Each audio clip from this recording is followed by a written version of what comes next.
नमस्कार भक्तजनों, श्री शिवाय नमस्तुभ्यम। जो भी भक्त आज के इस लाइव में शिव का नाम लेगा उसके जीवन में कष्ट दूर होंगे। श्री शिवाय नमस्तुभ्यम। के घर में इस शिव महापुराण की कथा को पितृमोक्ष के अंतर्गत अपने घर में चालू करा और टीवी का वॉल्यूम अगर तेज कर कर आप श्रवण कर रहे हैं तो जितनी दूर तक ये कथा जाएगी उतनी दूर में जो भी अधोगति में मरा होगा, जिसकी भी गति बिगड़ी होगी, उसकी तो मुक्ति हो जाएगी, उसका मोक्ष हो जाएगा। हमें ये नहीं मालूम कि आप सुन रहे हैं सही से कि नहीं सुन रहे। आप थोड़ी देर सुने, उठकर चले गए, फिर आए, फिर बैठ गए, या सोफे पे बैठे हो, पांव लंबे कर लिए, पलंग पर लेटे हो, आराम से श्रवण कर रहे हो। जिस भाव से श्रवण करो, कुर्सी पर बैठकर कथा श्रवण करो, अपने अपने घरों में जिस भाव से आप कथा सुन रहे हो, बस इतना सा निवेदन है। जैसे सुबह सुबह आरती लोग मंदिर में करते हैं तो चोंगा चला देते हैं, माइक चला देते हैं। क्यों चला देते हैं? कि उतने जितने भी लोग हैं उसको श्रवण हो जाए, वो आरती का संचार हो जाए। पर शिव महापुराण की कथा इस पितृपक्ष में अगर आपकी दुकान पर, आपके घर में, आपकी कॉलोनी में चल रही है तो वॉल्यूम थोड़ा तेज कर कर संपूर्ण जितने भी इस कोरोना महामारी में शांत हुए हो, या हमको तो दिखते ही नहीं है कि कोई जीव मर गया तो शांत होने के बाद वो इधर उधर भटक रहा है, पर शिव महापुराण के शब्द उसके कानों में जाएंगे, इस हवन का भाग उसके कानों में जाएगा तो यह विश्वास है कि उस जीव का कल्याण स्वतः ही हो जाएगा। ना उसको पिंड की जरूरत, ना उसको तर्पण की जरूरत होगी, वो स्वतः ही तर जाए। साधारण सी शिव महापुराण की कथा नहीं है महाराज। जब भगवान देवादिदेव महादेव ने भगवान ब्रह्मा जी से कहा कि सृष्टि का संचार करिए, सृष्टि का निराकरण करिए, इस सृष्टि को निर्माण करना प्रारंभ कर दीजिए, भगवान शिव ब्रह्मदेव से कह रहे हैं आप सृष्टि को रचिए।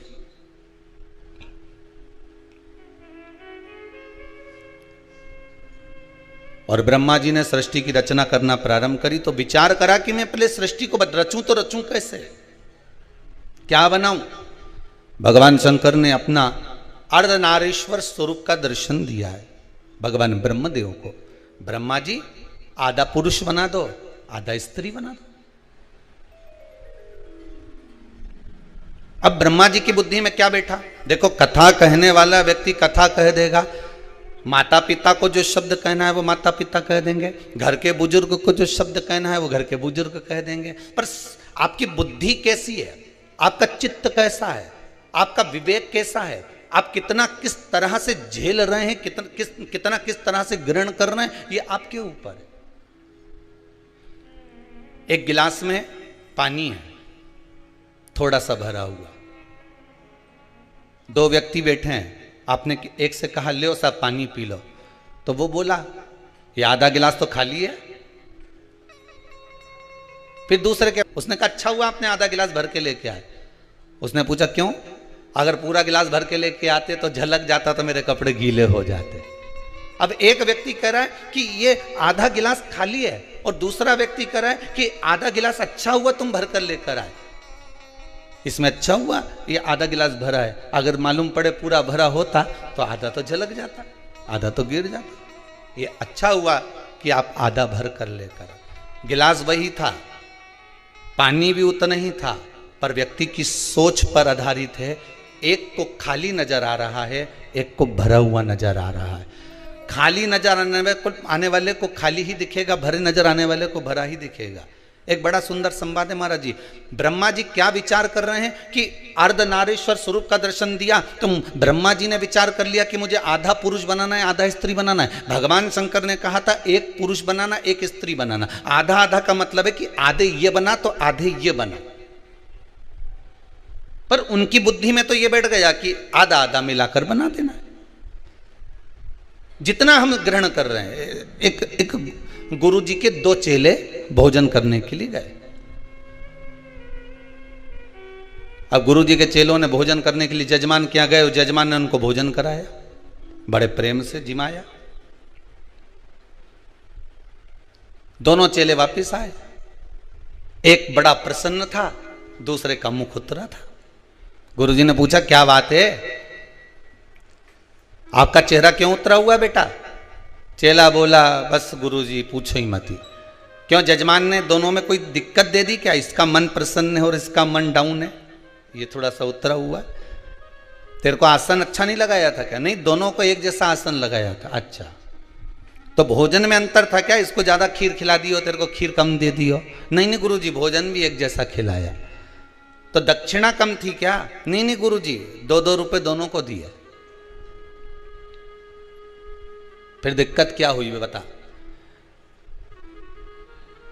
तो चेला बोला कि गुरुजी मेरा मुंह इसलिए उतरा है, मैं तो सेठ जी के यहां भोजन करने गया था तो मुझे लगा था कि सेठ जी 10 रुपया देंगे, पर उनने तो जम के तो बोलो 2 रुपए ही दिए।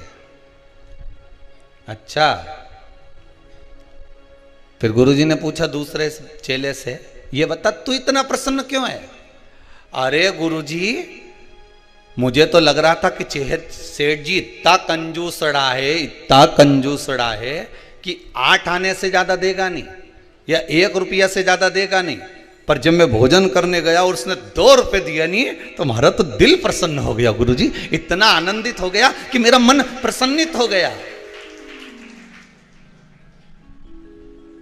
दोनों गए थे भोजन करने के लिए, दोनों को आसन लगाया गया, दोनों को भोजन कराया गया, दोनों को दक्षिणा दी गई। बस एक चेले के मन में थोड़ी आशा ज्यादा लग गई थी कि इतना मिलेगा, और दूसरे के मन में यह था कि थोड़ा भी मिल गया, अगर प्रेम से मिल गया और विश्वास से मिल गया, सत्यता में मिल गया, ईमानदारी का मिल गया, थोड़ा सा भी मिल गया तो ये मेरी जिंदगी संवार देगा। एक को 2 रुपए मिले वो जिंदगी को संवारने वाले थे, और दूसरे को जो 2 रुपए मिले वो आशा इतनी लगा के बैठा था कि 10 रुपया मिलेगा, न ऐसा होगा न वैसा होगा। सब आस पर पानी फिर गया तो दिल दुख गया।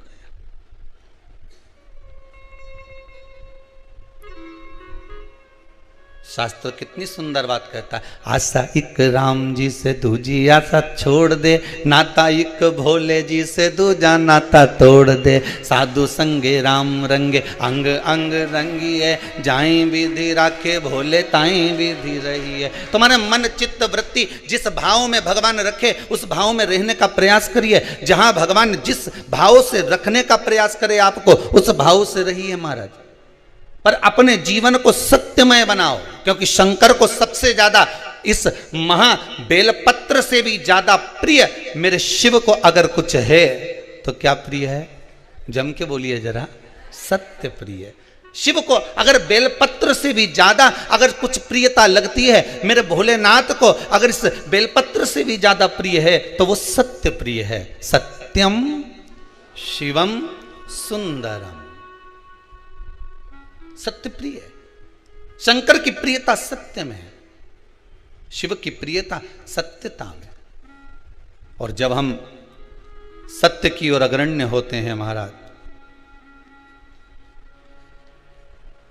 जीवन सार्थक हो जाता है। शिव महापुराण एक बहुत सुंदर बात कहती है, अगर आपको अच्छी लगे श्राद्ध पक्ष में तो उतार लेना, और श्राद्ध पक्ष में अच्छी नहीं लगे तो वो कंडा की रोज धूप देव, नहीं तो छोड़ देना। नहीं, अच्छी लगे तो उतारना अपने जीवन में। शिव महापुराण की कथा एक बात बहुत अच्छी कहती है, जब तक शरीर चले और तुम्हारे घर में चले तब तक सारे पुण्य के काम कर लो। समझ में आ गया? समझ में आ गया ना? अधों का समय है, आहुतों का समय है, वासुकों का समय है। इस श्राद्ध पक्ष में एक चीज अपनी जिंदगी में उतार लीजिए कि जब तक शरीर चले और तुम्हारे घर में चले तब तक सारे पुण्य के काम कर लो, क्योंकि इसके बाद मौका नहीं मिल रहा है। इसके बाद मौका नहीं मिलेगा। शरीर नहीं चलेगा तो कुछ पुण्य कर पाओगा हैं? अब मन में सोचो कि मैं तो बढ़िया नवरात्रे का व्रत करूंगी, अब मालूम पड़े वो अभी कल ही कोई कह रहा था, कौन कह रहा था हमारे को याद नहीं आ रहा, कल कोई कह रहा था गुरुजी हमारे वो एक रिश्तेदार हैं, उनने सावन के महीने में पूरे महीना व्रत करा। हमने कहा हमने तो एक बार भी कथा में नहीं कहा, हमने कभी बोला? हम तो कहते हैं कि बल्लभ कुल की एकादशी करो तो बकरी जैसे चरो। ये जजमान लोग पूछते रहते हैं कि गुरुजी कथा सुनेंगे तो व्रत रखना जरूरी है। हमने कहा खूब खाओ, डट गए, मना नहीं।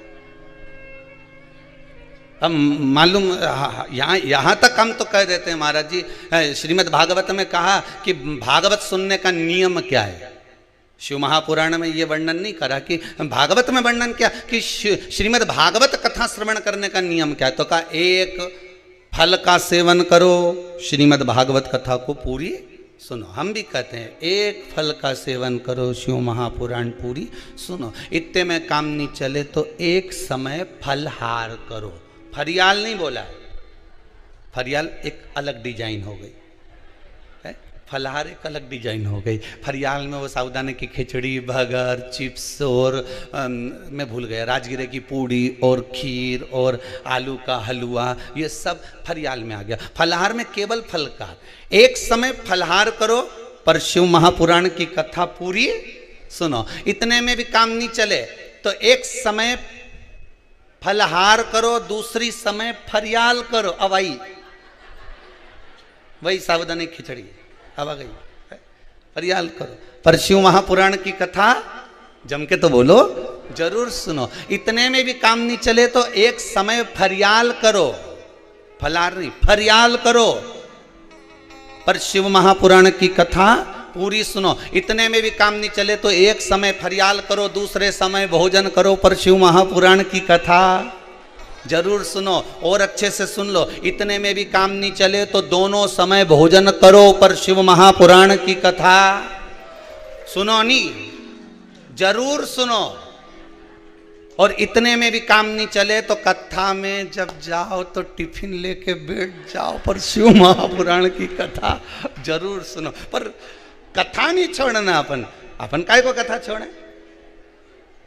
खाना न छोड़ा, पीना न छोड़ा, हरि भजन क्यों छोड़ दिया, जाना न छोड़ा, आना न छोड़ा, फिर सत्संग जाना क्यों छोड़ दिया। हमें कथा नहीं छोड़ना, कथा तो हम सुनेंगे चाहे कुछ भी हो जाए।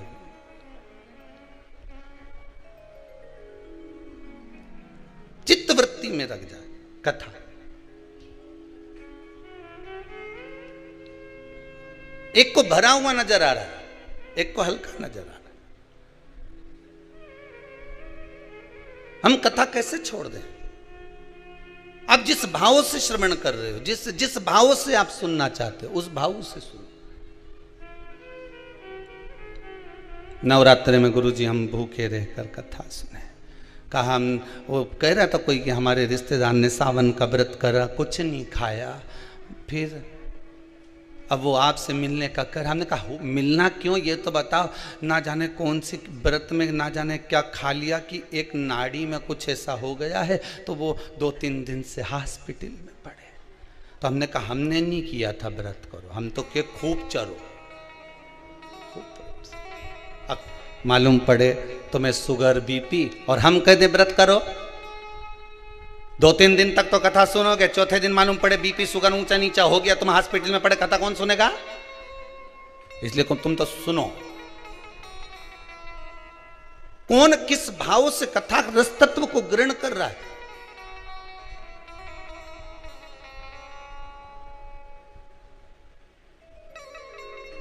श्राद्ध पक्ष चल रहा है,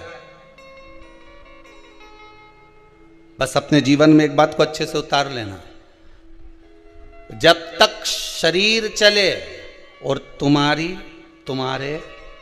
जम के तो बोलो घर में चले, तब तक सारे पुण्य के काम कर लो। यज्ञ, हवन, कथा, सत्संग, दान, पुण्य, संकीर्तन सब कर लो। नहीं तो इसके बाद जब शरीर नहीं चलेगा और तुम्हारे घर में नहीं चलेगी ना, तो छोरा से कहोगे बिठले सभा समिति में 500 रुपये डाल दे रे छोरा, ले 500 रुपये डाल दे। और बूढ़ी अम्मा ने कहा 500 रुपये कैसे डाल दूं, लो पहले 500 रुपये दो। ने छोरा के तुमने पर्स में से 500 रुपये निकाल के दिया, छोरा से कहा ये 500 रुपये ले और तेरे मोबाइल से या फिर बैंक में जाके वो 500 रुपये बिठले सेवा समिति में जमा कर। अब मालूम पड़े छोरा ने तो जमा करने की जगह करना था यहाँ कर दिया वही मैडम को।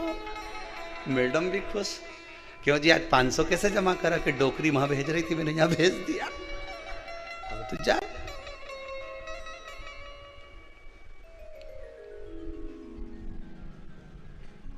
शरीर चले और तुम्हारी घर में चले जब तक खूब पुण्य करो साहब, क्योंकि शरीर चलना जब बंद हो जाएगा, सही साथ नहीं देगा, तो फिर व्रत करोगे तो हो पाएगा? बोलो थोड़ी जी होगा कहीं? नहीं। जितनी आस्था पे सुन रही हो बोलो तो सही है, हो पाएगा? नहीं। अभी नवरात्रे लगने वाले हैं, अभी श्राद्ध जाएंगे और माता जी बैठ जाएंगे। अब कोई कहे कि हम तो एक लौंग पे व्रत करें, कोई कहे कि हम तो केवल एक गिलास दूध पीकर हम व्रत करेंगे, कोई कहे कि हम तो एक समय फलहार करेंगे। जैसा तुम्हारा शरीर सधे उसको साध।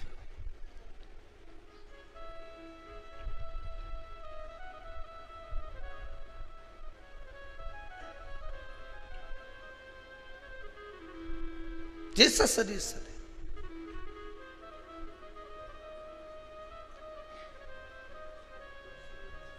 एक जंगल में शेर 14 दिन तक भूखा था। कितने दिन? जम के बोलिए। 14 दिन तक भूखा था। एक संत के पास सूचना आई कि 14 दिन से शेर भूखा है। संत ने कहा अब इसको तो भगवान मिल जाएगा, ये पक्का है। कुछ नहीं खाया। 20 दिन निकल गए। संत को लगा कि इतना दिन इसने अन्न नहीं खाया, भाग्रण नहीं करा, मांस नहीं खाया, फिर इसको भगवान क्यों नहीं मिला? तो भगवान से पूछा संत ने, ये बताओ कि शेर भूखा था तो तुमने इसको दर्शन क्यों नहीं दिया? भगवान बोले दर्शन तो दे देता था, परंतु ये शेर मेरे लिए भूखा नहीं था, ये रोज भूखा रहता था, खाने के चक्कर में ढूंढता रहता था कि कुछ खाने का मिल जाए, पर इसको खाने का नहीं मिला, भूखा रहना पड़ा। शास्त्र कह रहा है, बड़ा सुंदर चरित्र, इस मन को भगवान में लगा। तुम सोचो कि भूखे रह जाओगे तो भगवान मिल जाएगा। भगवान के भूखा रहने से मैं नहीं मिलता, मैं तो तेरे भीतर की जो काम, आसक्ति, तृष्णा, लोभ, विषय, वासना, झूठ, प्रपंच, छल, ये सब तू जब समाप्त कर देगा मैं मिल जाऊंगा।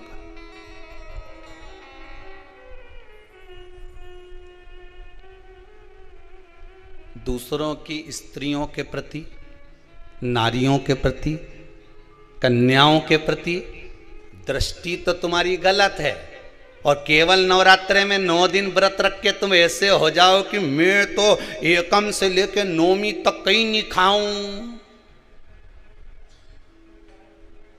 केवल नवरात्रे में ये उसी में कहा है कि सावन के महीने में त्रिपुंड लगा लिया, सावन के महीने में व्रत रख लिया, सावन के महीने में दाढ़ी बढ़ा ली, बाल बढ़ा लिया, और सोचा कि मुझे शंकर जी मिल जाएगा। शंकर जी के या बरसाती मेंढा कौन के मैं अच्छे से पहचानू रे?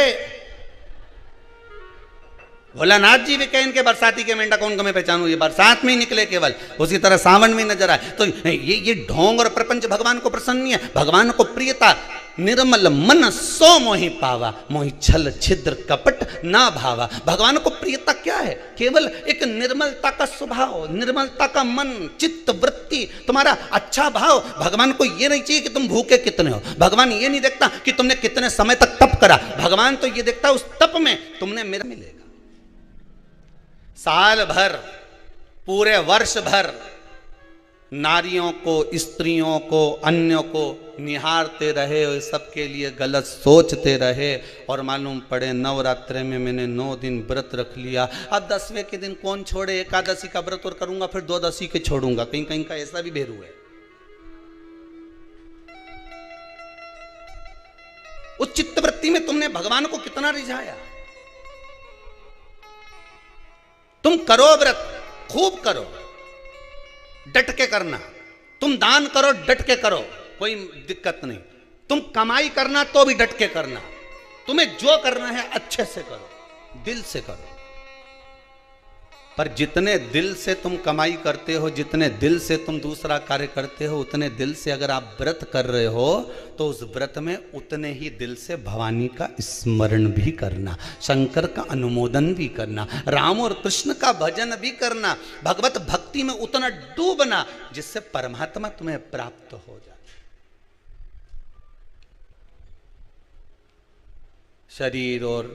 शरीर चले और घर में तुम्हारी चले तो खूब पुण्य कर लो, भजन करो।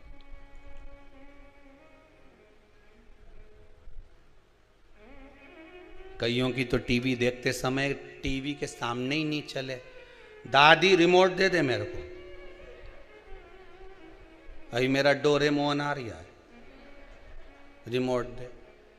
दादी के एक दूनी धर के सियोर वाला महाराज आई रिया चला दे, बता वह पितृ मोक्ष कथा वाची रिया तू डोरामोन देखी रिया, दे इधर। वो गया और उसने नहीं दिया, दादी ने रिमोट, तो मैं टीवी के पास पहुंच कर खटका ही बंद कर दिया, ले देख ले, अब देख। अब दादी भी ऐसी, मैं टीवी के बाजू में बैठी खटका चालू करके, अब आ तू।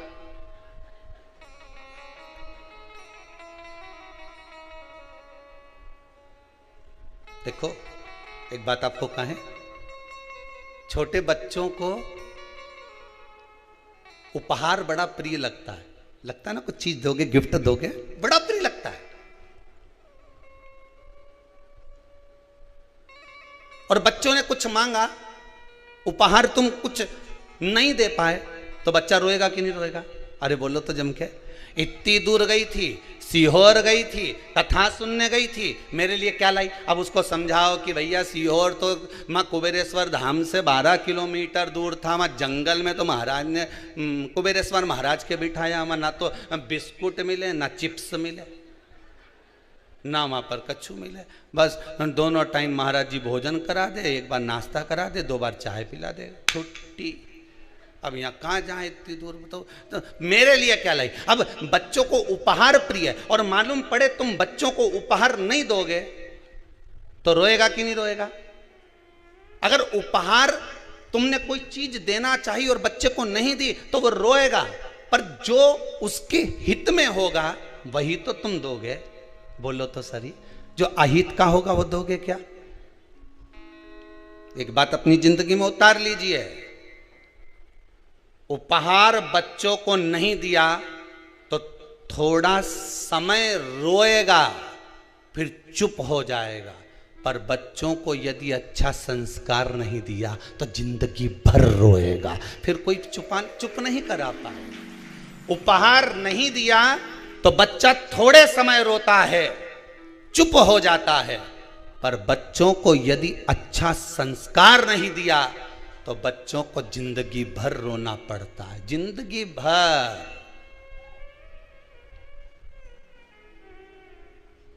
अब उपहार जरूरी है कि संस्कार जरूरी है?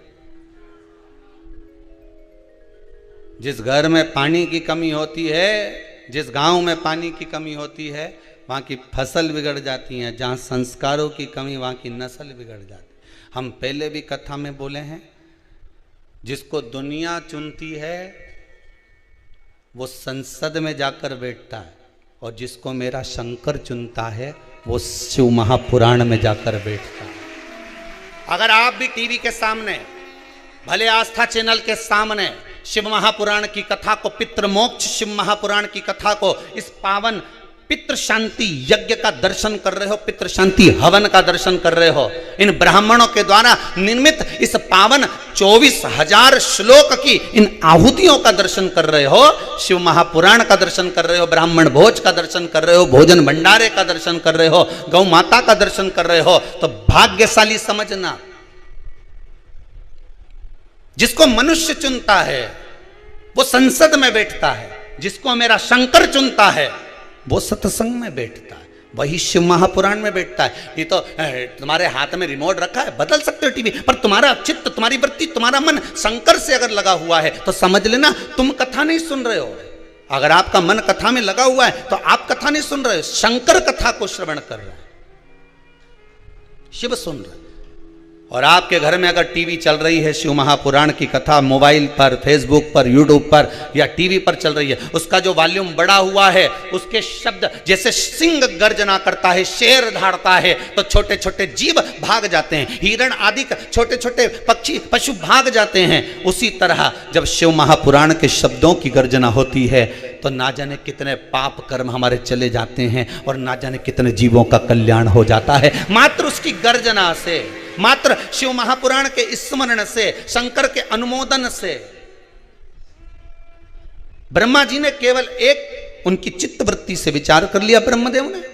ब्रह्मा जी विचार करे कि मुझे आधा आधा बनाना था, तो ब्रह्मा जी ने दोनों को जोड़ के बना दिया। अब जो जुड़ के बना ना वो किन्नर उत्पन्न हो गए, आधा पुरुष आधा स्त्री। भगवान विष्णु जब भगवान देवाधिदेव महादेव के साथ निकले भ्रमण के लिए आए, उनने देखा किन्नरों को देखकर भगवान विष्णु को हंसी आ गई।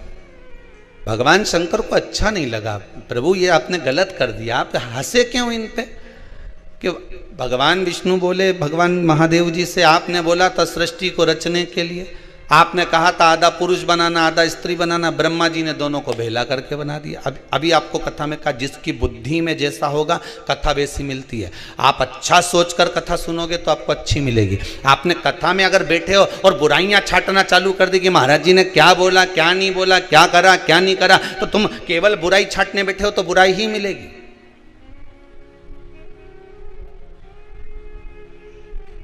केवल बुराई नजर आएगी। जब तक तुम्हारे छोरे की शादी छोरी से नहीं हो जाए तब तक छोरी ऐसी लगे इतनी बढ़िया लड़की है गुरुजी, ऐसी बढ़िया, उसका परिवार का लोग भी अच्छा है, नो की माँ तो इतनी सीधी बापड़ी, उन्हें बोलना ही नहीं आए, बहुत बढ़िया। उसका पिताजी बेचारा दुकान पे जाए न जाए, 2-3 भाइयों का परिवार है, दोनों तीनों भाइयों ने तो बेचारा खूब चतुर ने, बेचारा यही हमारा BI जी घना सीधा अच्छा, और उनका छोरा भी इतना बढ़िया बेचारा, इतना सीधा साधा, ने पूरे परिवार का गुणगान गाओ। कब तक? जब तक भावन नहीं टल जाए। और जी दिन शादी करके आई, उसका 1 साल निकलिया,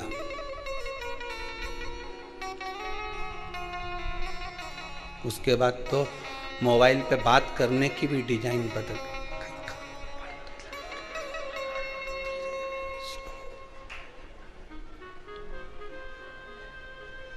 अब बेटी पूछे मम्मी क्या हुआ, बड़ी दुखी, मारे कहीं मालूम था, मैं तो हीरा समझी थी, कोयले की खदान निकली।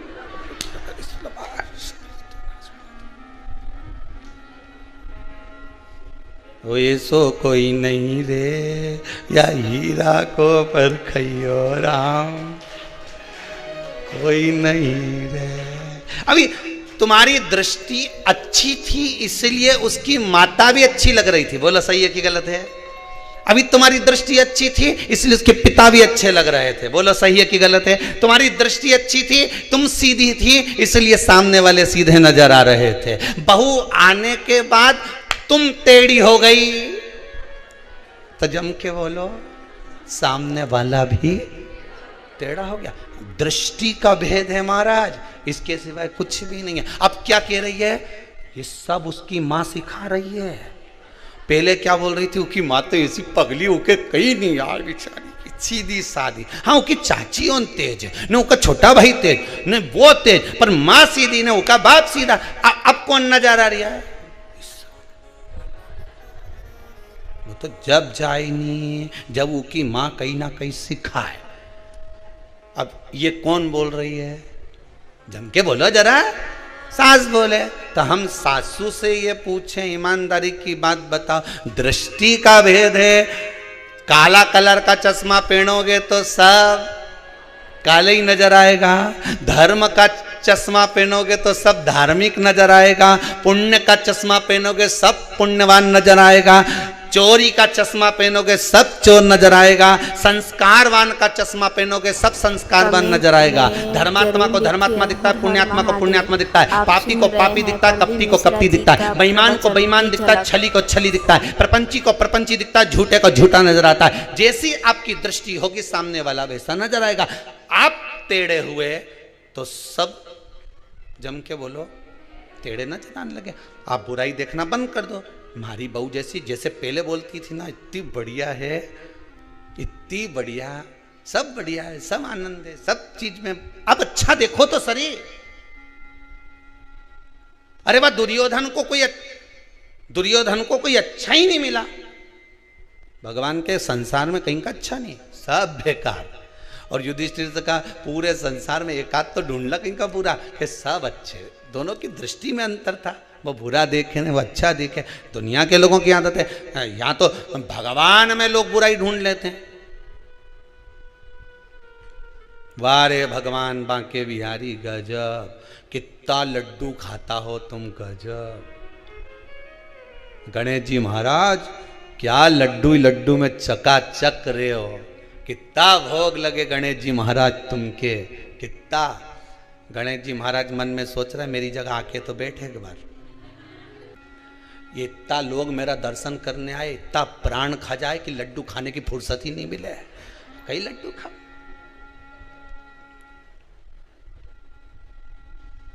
तू आ तो सही एक आध बार हमारी जगह बैठ के तो देख।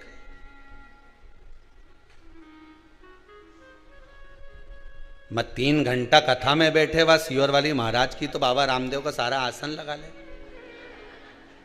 तो, और मेरे से कि गणेश जी तुम सुखी, गणेश जी के महाकाय का सुखी, मैं तो बैठा बस सूंड लगाई और उनने तो बस सूंड लगाई। सुख कहां, अच्छा देखोगे अच्छा मिलेगा।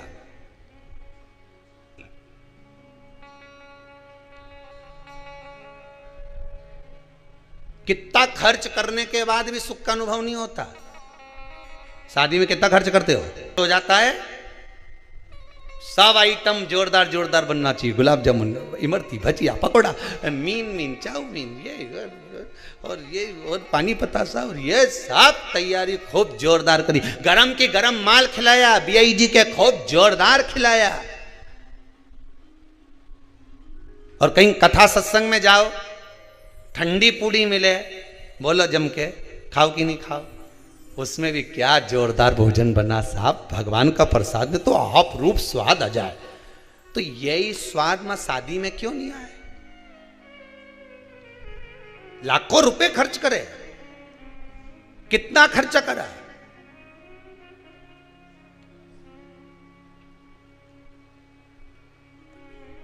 कथा में खर्च करा और एक शादी में खर्च करा, दोनों में अंतर है। शादी में जो खर्च करा वो 2 साल में मालूम पड़ जाएगा, जैसे ही बहू आएगी नहीं और जोरदार जब झड़ेगी, गुलाब जामुन, रबड़ी, जब सोन पपड़ी झड़े उका मुंडा से, तब मालूम पड़ेगा। और एक कथा में जब खर्च करा, कथा में तुमने जो खर्च करा, इतने लोग तुम्हारे दान से, पुण्य से, ये जो लोग ऑनलाइन कथा श्रवण कर रहे हैं अपने पूर्वजों के लिए, जो ब्राह्मण भोज के लिए, गौ माता के लिए, मंदिर निर्माण के लिए जो दान देते हैं, जो तुमने पुण्य करा, दान करा, सत्कर्म करा, कथा में कहीं खर्च करा, और वो खर्च करा हुआ जो तुमने शादी में खर्च करा ने वो झड़े, और यहां जो खर्च करा वो यहां नहीं झड़े, वहां ऊपर जाके झड़े। स्वयं पितृ देवता झड़ते हैं, स्वयं हमारे घर के पूर्वज, हमारे घर के पितृ, हमारे घर के आहूत, हमारे घर के वासुक के धन्यवाद देते हैं कि मेरे घर का पोता, मेरे घर का बेटा, मेरे घर की बहू, मेरे घर का परिवार का व्यक्ति शिव महापुराण की कथा करवा रहा है, सुन रहा है, दान कर रहा है, पुण्य कर रहा है, सत्कर्म कर रहा है। मेरे घर के बच्चे इस पितृपक्ष में शंकर की कथा का अनुमोदन कर रहे हैं, जिससे मेरा कल्याण हो रहा है, मुझे कुछ प्राप्त हो रहा है।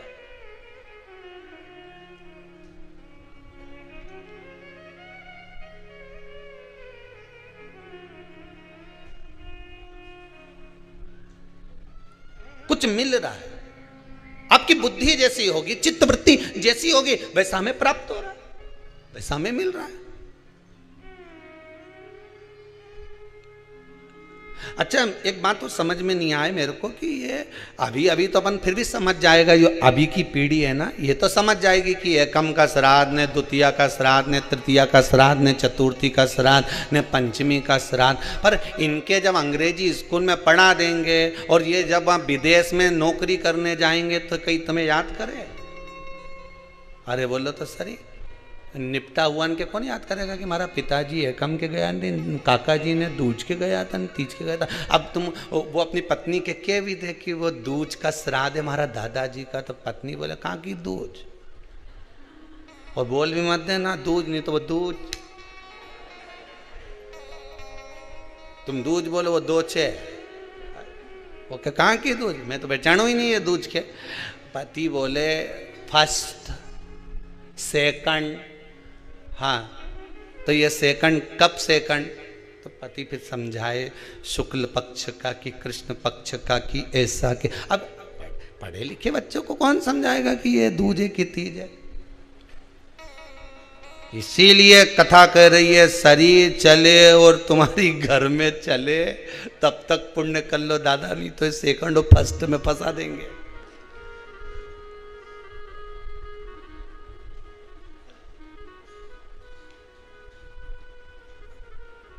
कहीं नहीं जाए। पहली रोटी किसकी बनती घर में?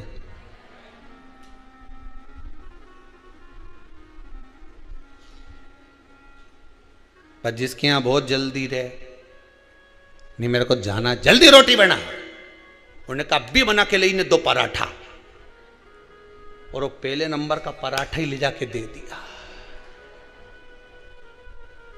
अब तुम तो बोले कि पहली रोटी गाय की, तो क्या रोटी और पराठा में अंतर है?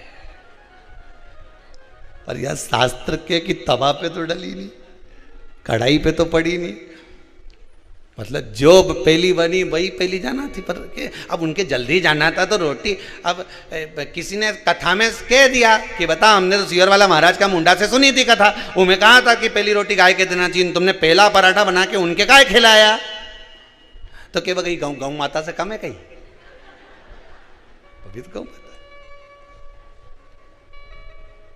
पहली रोटी गाय को दे दो। 16 श्राद्ध में, श्राद्ध पक्ष में जो लोग गया जी नहीं जा सकते, ब्रह्म कपाली करने नहीं जा सकते, किसी जलाशय पर जाकर तर्पण तिलांजलि नहीं कर सकते, तो गरुड़ पुराण कहती है 16 श्राद्ध में 16 दिन तक गया फाल्गुन नदी का पूरा पुण्य, गया सुर का मुख का हस्त कमल का पूरा पुण्य गाय माता के मुख में आकर विराजमान हो जाता है। 16 श्राद्ध में गाय को एक रोटी अगर दी जाती है तो गया जी में पिंड दान करने का पूरा पुण्य फल जीव को प्राप्त हो जाता है, जीव को प्राप्त।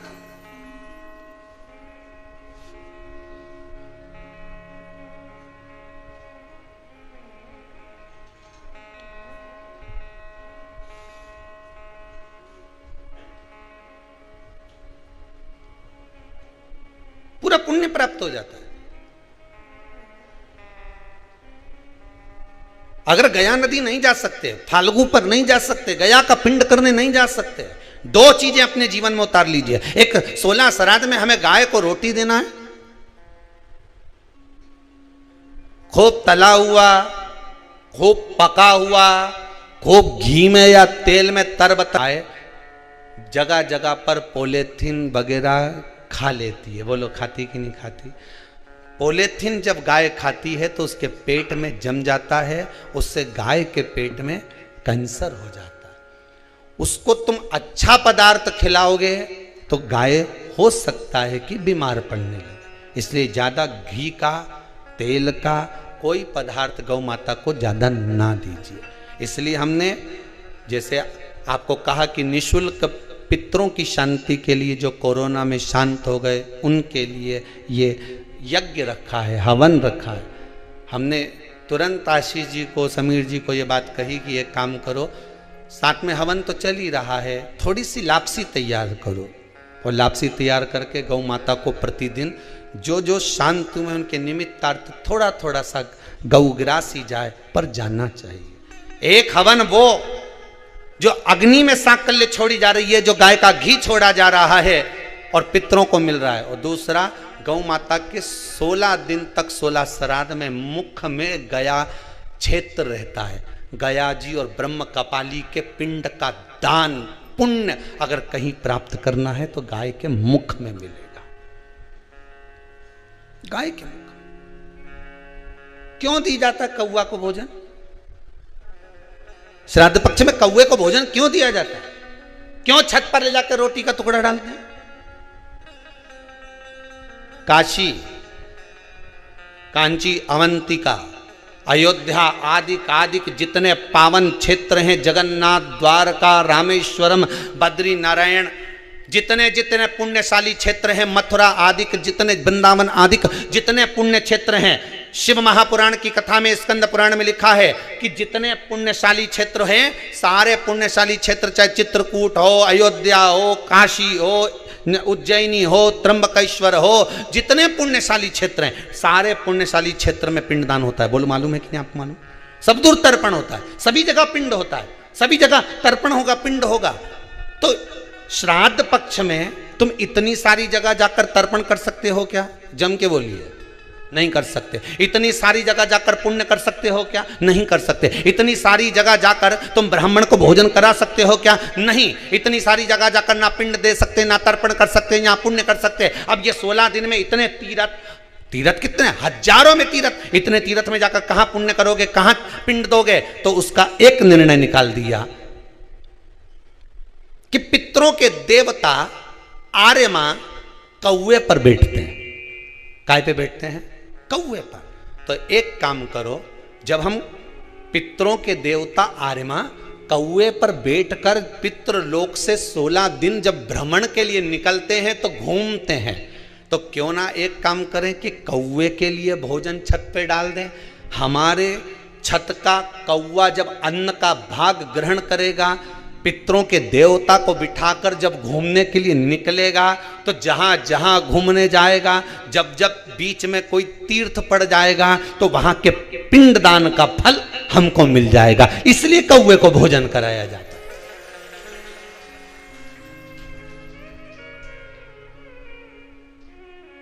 कौवे को भोजन कराने का कारण ही यही है।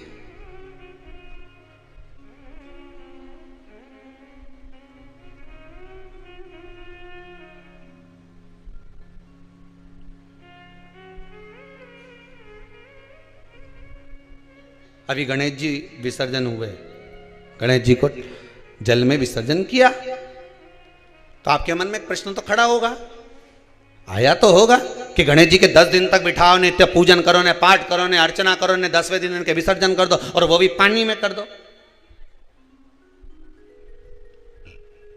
पानी में विसर्जन करो। तो ये कहां लिखा कि जल में विसर्जन करो? श्रीमद् भागवत पुराण की रचना जब वेद व्यास जी महाराज करने के लिए बैठे, वेद व्यास जी ने सुखदेव जी से कहा कि मैं मंत्र बोलूंगा, मैं श्लोक बोलूंगा, इसको लिखेगा कौन? तो सुखदेव जी ने बोला गणेश जी से विनती करो। गणेश जी से कहा कि आप लिखोगे? गणेश जी बोले मैं लिखने को तैयार हूं, पर बोलते बोलते तुम रुक गए तो मैंने भी लिखना छोड़ दूंगा, उसके बाद मैं भागवत को विराम दे दूंगा, मैं आगे नहीं लिखूंगा। अब वेद व्यास जी बड़े चक्कर में पड़ गए, क्या करें? तो गणेश जी से कहा मेरे श्लोकों में कुछ गड़बड़ी हो सकती है, उसमें से गलती को छांटना पड़ेगा, फिर लिखना पड़ेगा। कितना सुंदर संबोधन श्री वेद व्यास जी ने कहा कि मैं जो श्लोक बोलूंगा आपको लिखने के लिए, उसमें मैं कुछ गलती करूंगा, उस गलती को छांटना है, तब श्लोक लिखना है। क्यों कहा वेद व्यास जी ने ये बात? गणेश जी भगवान है, वेद व्यास जी कहते हैं मैं तो संसारिक मनुष्य हूं ना, गलती तो कर सकता हूं। गलती कौन करता है? जम के बोलो, भगवान गलती करता है क्या? नहीं, गलती कौन करेगा? मनुष्य। गलती मानव करेगा, गलती मनुष्य करेगा। और गलती करने के बाद अगर हमसे अपनी जिंदगी में कोई गलती हो जाती है, तो एक बार क्षमा मांगने में कुछ जाता है क्या? प्रणाम करने में कुछ जाता है क्या? निवेदन करने में कुछ जाता है क्या? नहीं। गलती हो गई मुझसे, तो गणेश जी आप गलती को छांटना, लिखना। गणेश जी महाराज लिखने बैठ गए। लिखते लिखते लिखते लिखते 10 दिन हो गए गणेश जी महाराज को। शरीर में ताप पड़ने लगा गणेश जी महाराज के। वेद व्यास जी ने गणेश जी के हाथ का स्पर्श करा तो शरीर तो तप रहा था।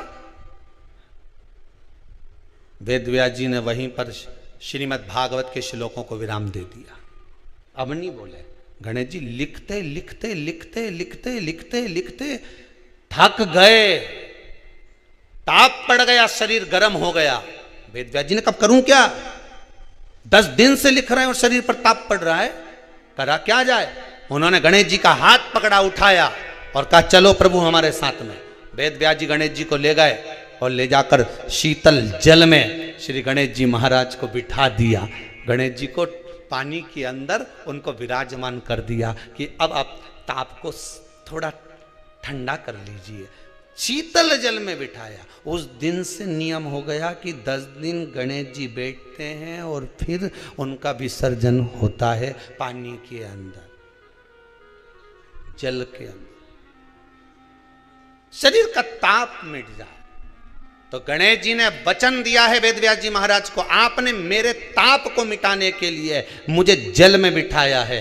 जो मुझे जल में विसर्जन करेगा मेरा ताप तो मिटेगा ही, साथ में जो मुझे जल में विसर्जन करेगा उसके जीवन के भी ताप को मैं मिटा दूंगा, उसके जीवन के ताप को मैं मिटा दूंगा। ताप मिटा दिया।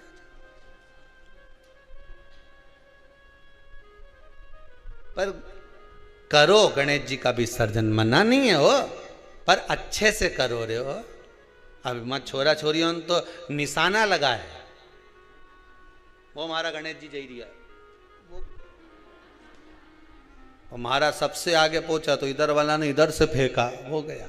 ये हमारे धर्म की हंसी उड़ा रहे हैं, ये हमारे धर्म की हंसी है।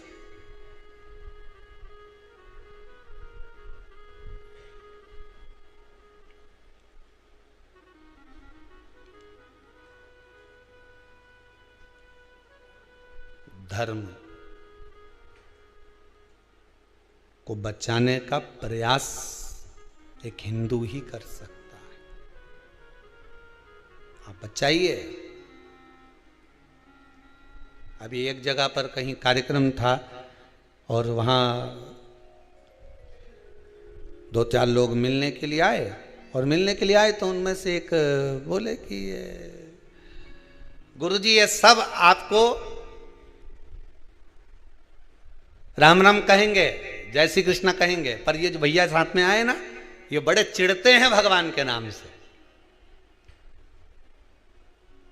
ये कभी राम राम नहीं कहेंगे। हमने कहा अच्छी बात है, नहीं कहेगा तो मत कह दो। काय का काम काज है इनका? तो कि वो ढोल पार्टी है इनकी और ये सब बाजे माजे का काम जोरदार। हमने कहा ठीक है मत कह दो। तो हमने भी प्रैक्टिकल करके देखा, भैया राम राम। था ये ऐसा कि गुरुजी ये जिस पंथ का है उसी पंथ का ले ही नहीं, राम का नाम, कृष्ण का नाम, शिव का नाम।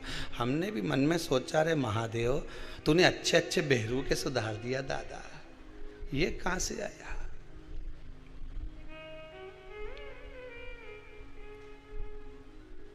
अब अभी गणेश जी का विसर्जन था, तो हमने कहा जाओ उसी के यहाँ का बैंड बुक करके आओ, और बैंड बुक करके आना, और जितना मांगे उससे 2000 ज्यादा देना। और 2000 ज्यादा दिया, वो बैंड पे आए। अब वो हमने छोरा उनसे किया, जाओ जरा बोल के आओ कि पापियों के नाश को, धर्म के प्रकाश को, राम जी की सेना चले, जरा भजन गा। वो माइक दिया, उन्हें गाया। हमारे साथ में जो चल रहा था जो कि राम नहीं बोले, हमने कहा बोला, राम बोला, राम बोला। तो उसको गुस्सा आ गई, जिससे हमने कहा देख वो राम बोला, तो ये तुरंत उसके पास गया छोरा, क्यों रे तू तो राम जी का नाम नहीं लेता था, अब कैसे लिया? पैसा मिला है तो बोलना तो पड़ेगा।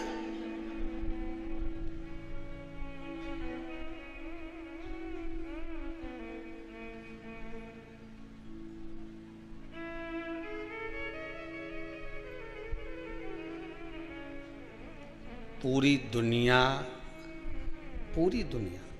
धन रुपया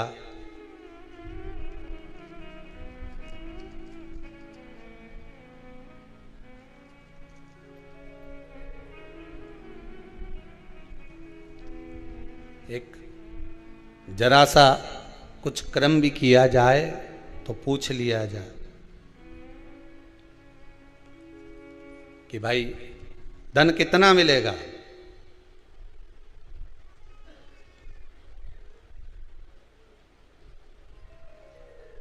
कितना प्राप्त होगा। द्वारा किया गया भजन काम आ गया। कई कई माताएं आके कहती है हमारी बहू को कोरोना हो गया, कोई कहे हमारे इसको कोरोना हो गया। मोहल्ले में, सोसाइटी में, गली में, परिवार के लोगों को होना चालू हो गया था गुरुदेव। पर शंकर की कथा सुनते रहे तो विश्वास था कि मुझे नहीं घेर सकता। यह विश्वास आपका जीत गया। धन सब जगह पर काम आ सकता है, पर धन मृत्यु की सैया पर काम नहीं आता। वहां केवल तुमने जो शिव महापुराण की कथा सुनी है, तुमने जो दान करा है, तुमने जो पुण्य करा है, तुमने जो सत्कर्म करा है, तुमने जो भजन किया है, जो तुम यहां आकर, ये कई कई माताएं अभी श्राद्ध पक्ष में जो कथा चल रही है, यहां आकर कहीं बर्तन की सेवा दे रही, मांजने में, कहीं भोजन बनाने में सेवा दे रही, कहीं कोई सेवा दे, कोई कई सेवा दे।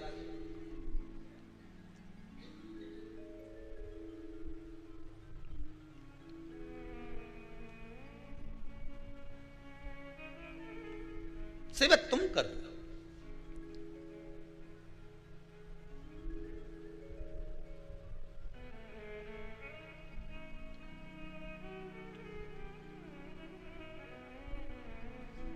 कहा, कार्यकर्ताओं ने कहा गुरुजी भोजनशाला में एक दो हलवाई और बढ़ाई लो ने, कोई आए तो जिमाने में काम आ जाए, ने दो चार खाना परसने के लिए भी आदमी धर लो। हमने कहा फिर ये बाकी का सबके खाने आएगा कि हमारी ये कई लगन पत्रिका में आया। तुम ही बनाओ, तुम ही खिलाओ और तुम ही खाओ। किसके दरवाजे पर आए हो? यहाँ सियोर वाला महाराज के यहाँ नहीं आए हो तुम। इतना ध्यान रखना, तुम अपने अपने पूर्वजों को पार लगाने के लिए आए हो। शिव महापुराण की कथा सुनने आए, यज्ञ का दर्शन करने आए, दो आहुतियाँ यज्ञ में पटकने आए। तो तुम ये सियोर वाला महाराज के यहाँ केवल तुम आए हो तो शंकर जी के दरवाजे पे आए। उसका एक एक कंकर शंकर है। तुमने जो पुण्य करा, दान करा, सत्कर्म करा, सब तुम्हारे लिए करा। तुमने अगर यहाँ बर्तन भी धो दिए तो ना जाने कितने नरक धो दिए तुमने। ये तो विचार करो, कितने पार लगा दिए। अगर तुम ब्राह्मणों को भोजन करा रहे हो, दक्षिणा दे रहे हो, दान दे रहे हो, तुम कर रहे हो, हमारे लिए नहीं, अपने लिए। फिर वही वाली बात आ गई ने, शरीर चले और जब तक तुम्हारी नहीं तुम्हारे घर में चले, दूसरे के घर में मत चला देना दादा। तुम दूसरे की बात तो करो ही मत, तुम तो तुम्हारी करो। जब तक शरीर चले ने तुम्हारे घर में चले, तब तक पुण्य कर लो री जी के बात तो कोई भरोसा नहीं दादा, कोई भरोसा नहीं। भगवान से बस प्रार्थना करना, ये दो लहर तूने दिखा दी ना कोरोना की, तीसरी मत दिखा दीजिए रे भोलानाथ। शिव महापुराण की कथा सुन रहा है, ये तीसरी के तू तीसरी आंख में समा ले। बहुत अब नहीं देखना।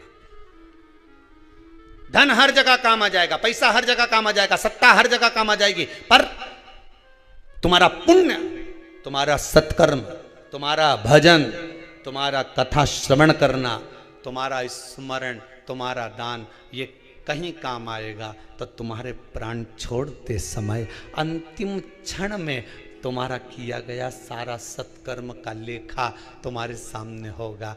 वसीयत तुम यहीं छोड़ जाओगे, पर वो जो लेखा पुण्य का है वो यहाँ छूटेगा नहीं। लोग कहते मुट्ठी बांधे आया जग में हाथ पसारे जाएगा।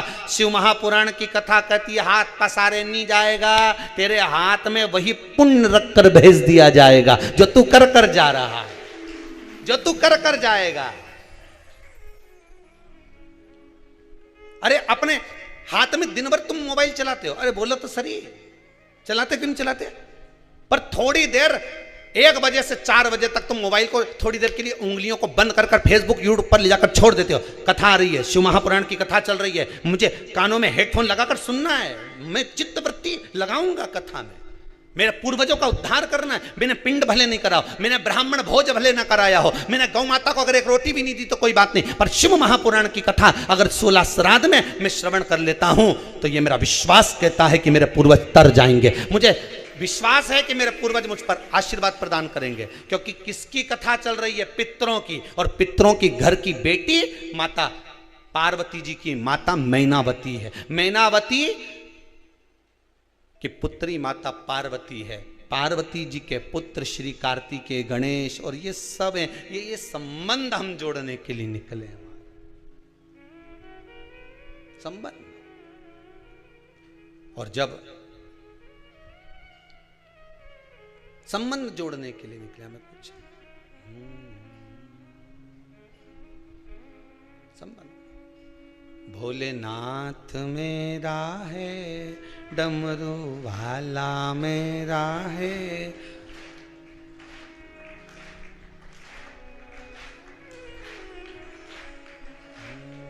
वो काशी वाला महादेव मेरा है, भोलेनाथ मेरा है, डमरू वाला मेरा है, वो काशी में रहने नाथ मेरा है। भाव से कहिए, भोलानाथ मेरा है, महादेव मेरा है, काशी रहने भोलेनाथ मेरा है, भोलानाथ मेरा है।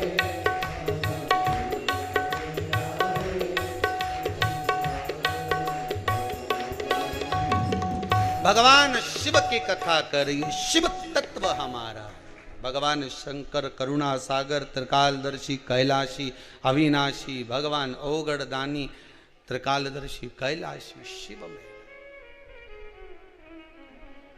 बाबा शुद्ध।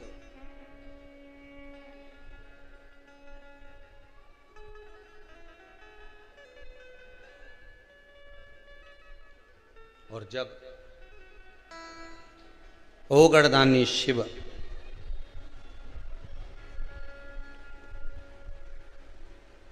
मेरे त्रिकालदर्शी कैलाशी शंकर को जिसने रिझा लिया, पितर रिझ गए।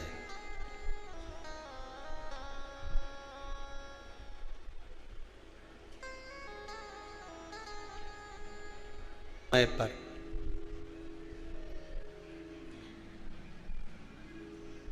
जब कौरव और पांडवों में युद्ध के मैदान में देवी को प्रसन्न करने के लिए बलि देना थी, अर्जुन से कहा गया था, एक पुत्र तेरा, जब तुम वन गए थे उलूपी के साथ में जब विवाह हुआ था तो वहां एक पुत्र हुआ था आरावन, उसको लिया।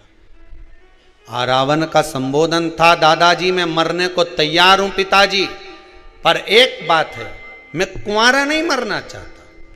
शिव महापुराण की कथा कहती है कि विवाह के बाद जो मरे उनका तो श्राद्ध भी हो जाता है, तर्पण भी हो जाता है, तिलांजलि भी हो जाती है। ब्राह्मण भोज कराया तो ब्राह्मणों के भोजन का पुण्य भी उनको मिल जाता है। किसी को अन्नदान दिया तो अन्नदान का पुण्य भी मिल जाता है। पर रावण कहते मरने वाले को क्या मिलेगा? ये कई लोग कह देते हैं हम तो बड़े परेशान हो गए, वो कोई 10वीं में पास नहीं हुआ, कहीं का 12वीं में फेल हो गया, कहीं कोई एग्जाम में बैठा था, कंपटीशन एग्जाम में बैठा था, कोई नौकरी की तैयारी कर रहा था, नहीं हुआ, मर गया। अरे भैया सारे टिकट फुल हैं तो ट्रेन में चढ़ोगे तो बाथरूम में बैठना पड़ेगा। बोलो सही है कि गलत है? अरे जम के तो बोलो सही है कि गलत है?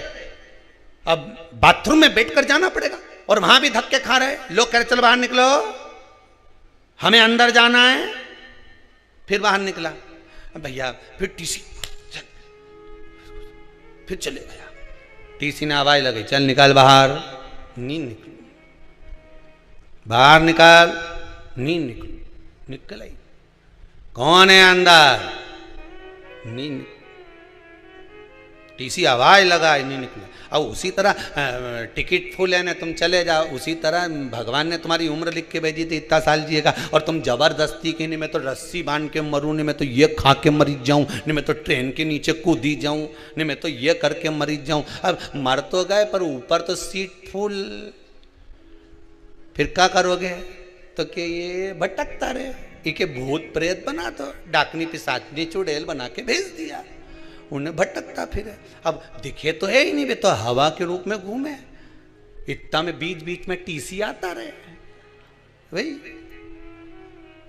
पहाड़ा के ऊपर चढ़ के गदा लेके और बेहतरीन काला और काली मूंछ और जोरदार मुकुट, उसमें बीच में नीलम चमक रहा और मूंछ पे ताव दे के हम यम है।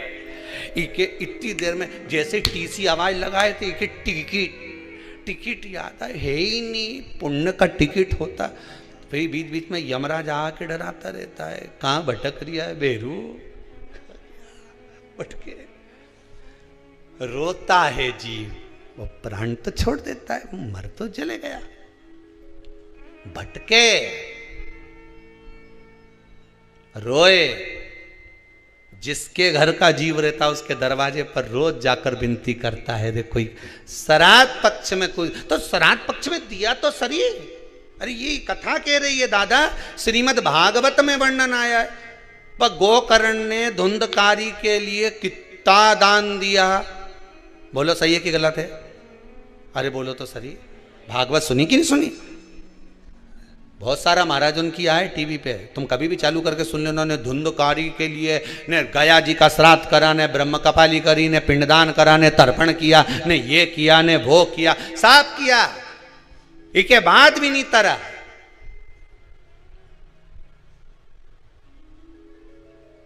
प्रेत की योनि में भटक रिया है। तो गोकर्ण ने पूछा सूर्य नारायण भगवान से, ये तो बताओ ये भटके क्यों? सूर्य नारायण भगवान बोले तूने क्या क्या किया बता। मैंने गया जी का पिंड करा, तर्पण करा, ब्राह्मण का भोज कराया, साफ कराया।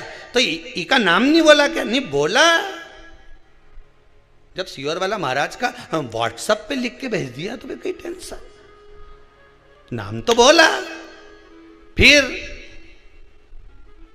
मोबाइल नंबर नहीं लिखा, नहीं लिख दिया, वे भी लिख दिया। फिर गोत्र तक गोत्र भी लिखा। बस सूर्य नारायण भगवान बोले कहीं ना कहीं गड़बड़ी जरूर है, पता करो कि गड़बड़ी कहाँ है। तो क्या समझ में ही नहीं आ रही है कि गड़बड़ी कहाँ है? नाम भी लिया।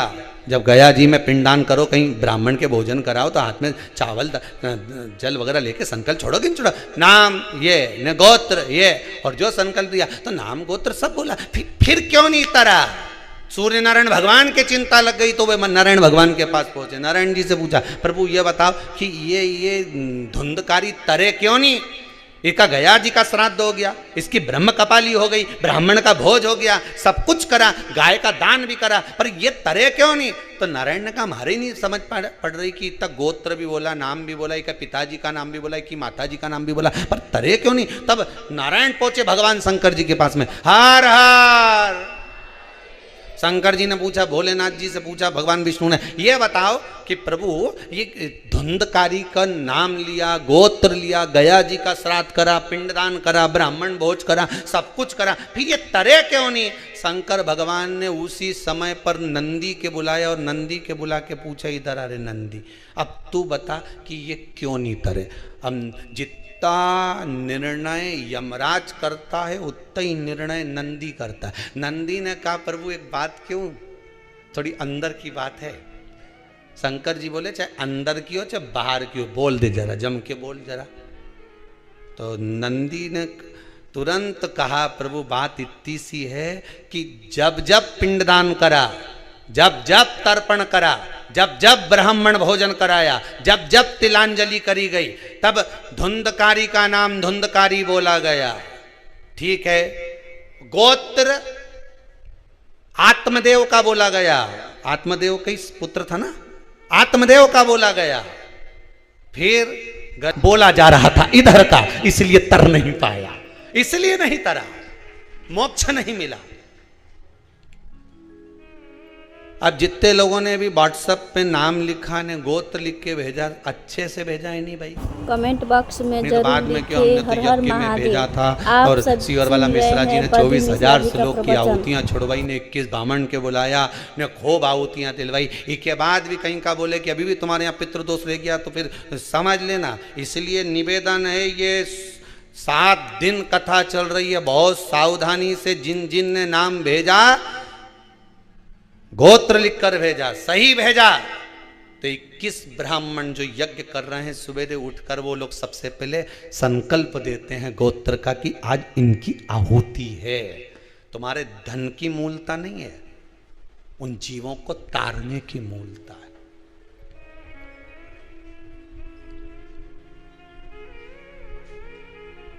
गोत्र मूल है।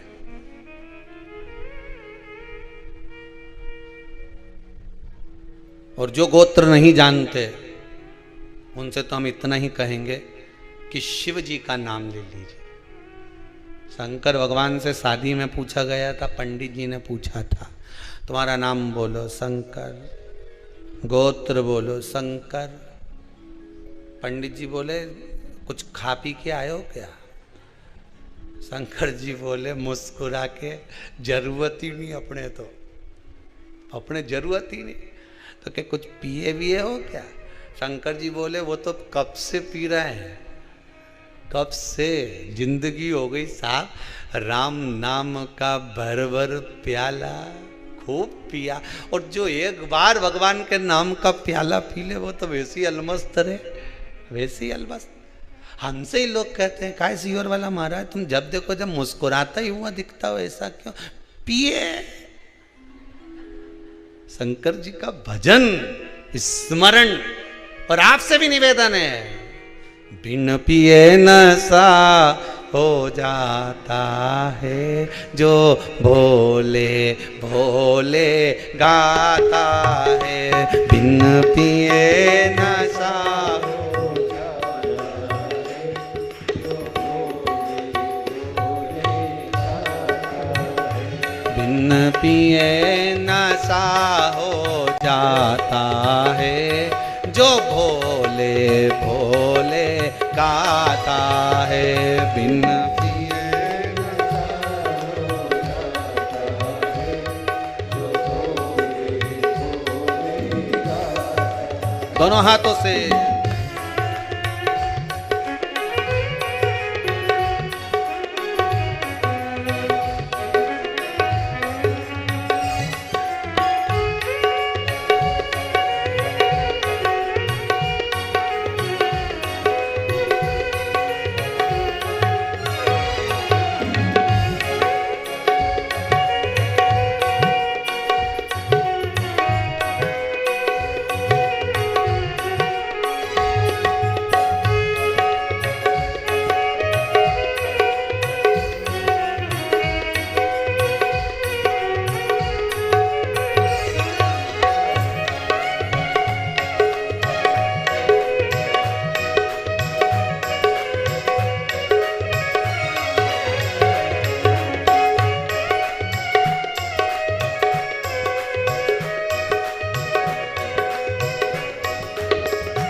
मेरे भोले के हाथों में डमरू है, मेरे भोले के हाथों में डमरू है, मेरे भोले के हाथों में डमरू है, मेरे भोले के हाथों में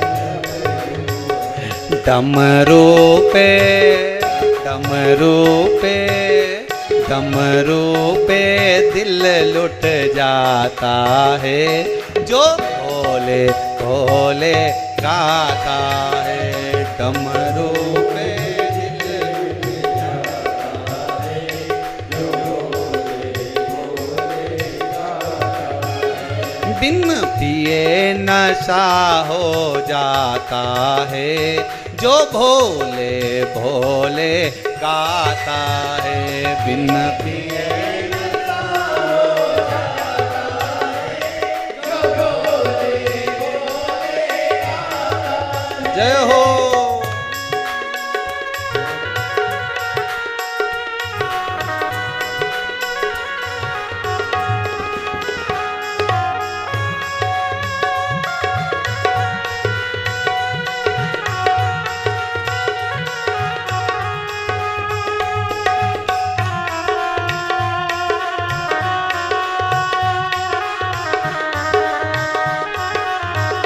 हर भोले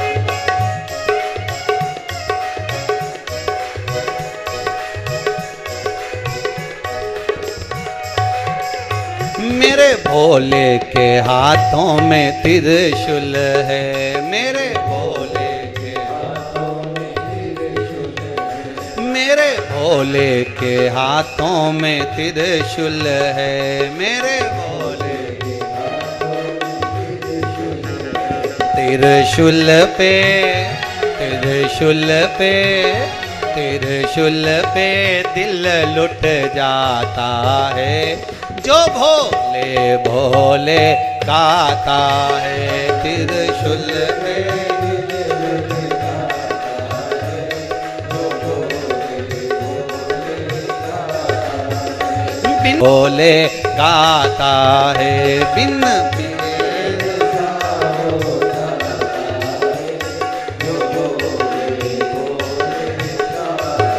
जय हो।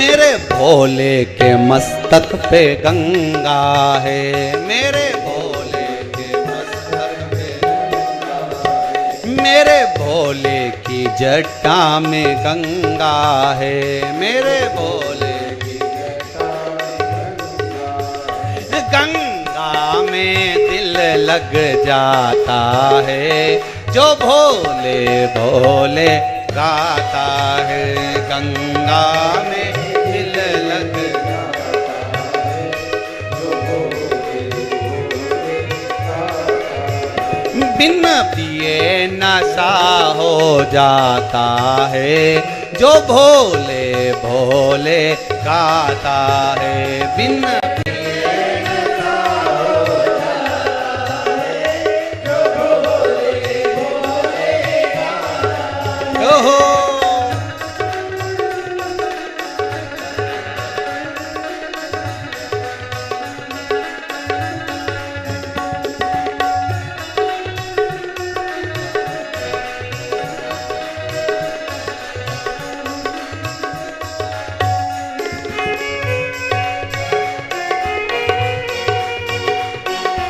हर भोले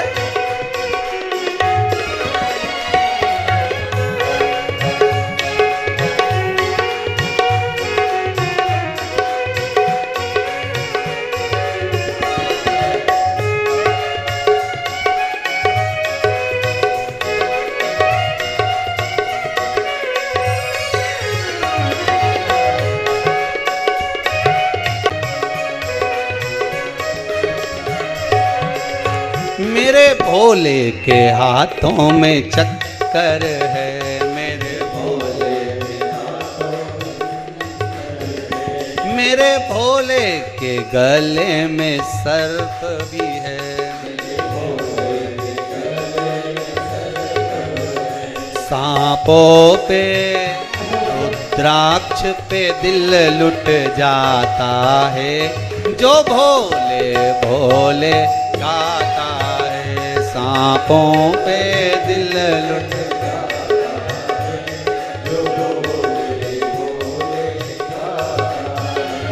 जो भोले भोले गाता है, जो भोले भोले गाता है, जो भोले भोले गाता है, जो भोले भोले गाता है, भोले बाबा पे शंभो बाबा पे, भोले बाबा पे दिल लुट जाता है, जो भोले भोले गाता है,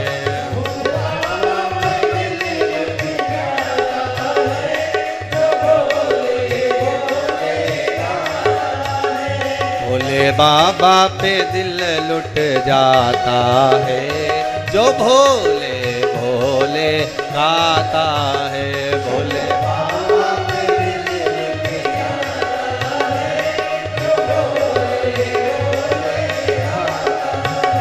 जो भोले भोले गाता है, जो भोले भोले गाता है।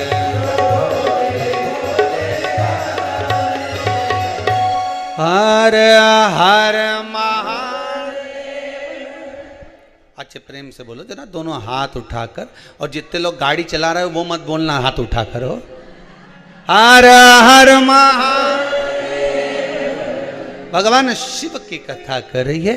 शंकर भगवान गोत्र का मूल महत्व बताते। बहुत ध्यान दीजिएगा शिव महापुराण की ओर कि आपके भाव की निर्मलता से भगवान मिल जाए। कहा आरावन कह रहे हैं, अगर मान लो मैं कुंवारी अवस्था में मर गया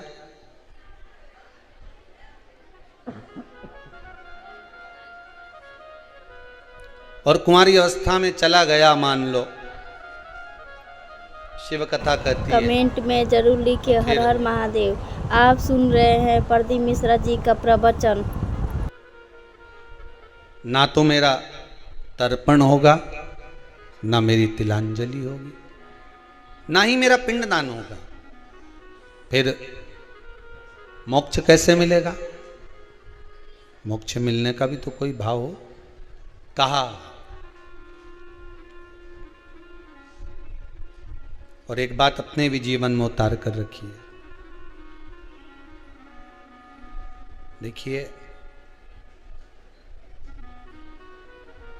कुंवारी अवस्था में मरने वाले जीव जो गर्भस्थ मर जाएं या कुंवारी अवस्था में चले जाएं, आप कितना भी इनके लिए दान दे लो, कितना भी आप पिंडदान कर दो, कितना भी इनके लिए आप ब्राह्मण भोज करा दो, इनका कल्याण जब तक नहीं है जब तक घर का कोई एक व्यक्ति, दो व्यक्ति जो भी हैं घर में, वो शिव महापुराण की कथा ना सुन।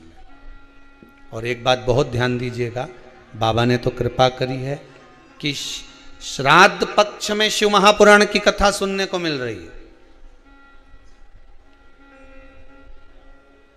श्राद्ध पक्ष में मिल रही है।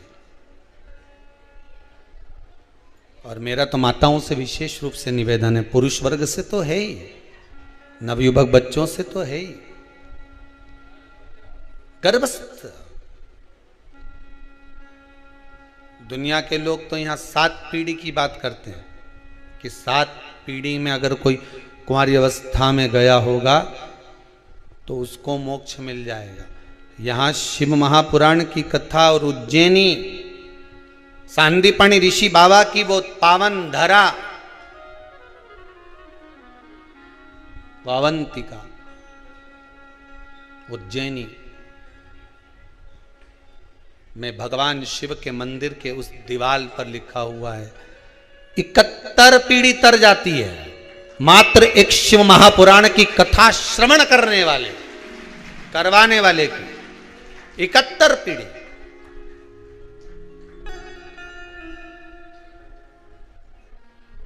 इकहत्तर पीढ़ी तक। अब 71 पीढ़ी में ना जाने कितने कुंवारी अवस्था में गए होंगे, कोई जरूरी किसका याद, कौन एक्सीडेंट में, कौन अधोगति में चला गया होगा, किसको। एक बात आपको कही थी, आप लोगों को स्मरण होगा, अगर मान लो आप ब्राह्मण को भोजन नहीं करा पा रहे हैं, मान लो आप गौ माता को रोटी नहीं दे पा रहे हैं, स्वान को भोजन नहीं दे पा रहे, कौवे को भोजन नहीं दे पा रहे हो, और मान लो गया ब्रह्म कपाली या कहीं पिंडदान नहीं कर पा रहे हो, तिलांजलि तर्पण नहीं कर पा रहे हो, तो एक काम जरूर करना, जल के पात्र में 2 बूंद गंगा जल डालना और वो गंगा जल शंकर को रोज 16 दिन तक चढ़ाइए, पितृदोष समाप्त हो जाए।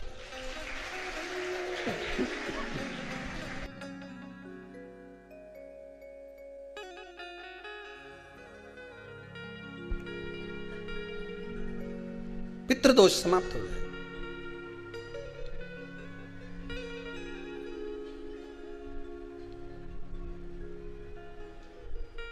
प्रतिदिन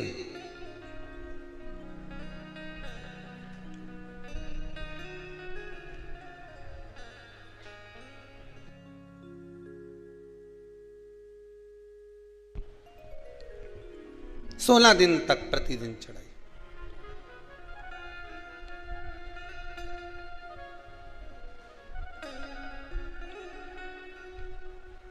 शिव महापुराण की कथा कहती है,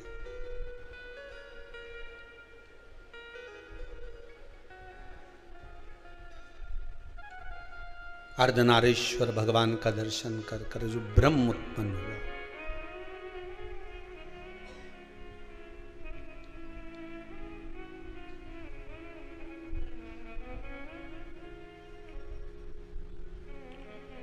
एक तारने का मौका,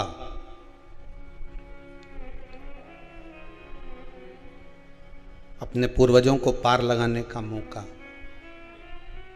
ये शिव महापुराण के माध्यम से मिला है।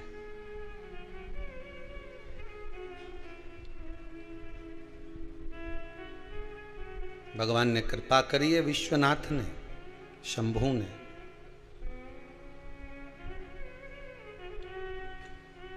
घर बैठे पितृ शांति यज्ञ का दर्शन घर बैठे हो रहा, और इन जजमान को धन्यवाद देना, ये दोनों श्री सुरेश सत्यनारायण जी अग्रवाल और गोपाल मुक्तिलाल जी अग्रवाल जलगांव और औरंगाबाद से जो पधारे, साधुवादता है इनको। तो इतना जनमानस को देश और विदेश में बैठे हुए ना जाने कितने जीवों को पार लगा देंगे साहब। और आपको भी धन्यवाद देता हूं जो आपने अपनी अपनी टीवियों की वॉल्यूम बढ़ाकर, आवाज तेज कर जो पूरे वायुमंडल में शिव पुराण को, शंकर की कथा को, जनमानस तक जो जीव चले गए वो अपने को नजर नहीं आते, पर वायु के रूप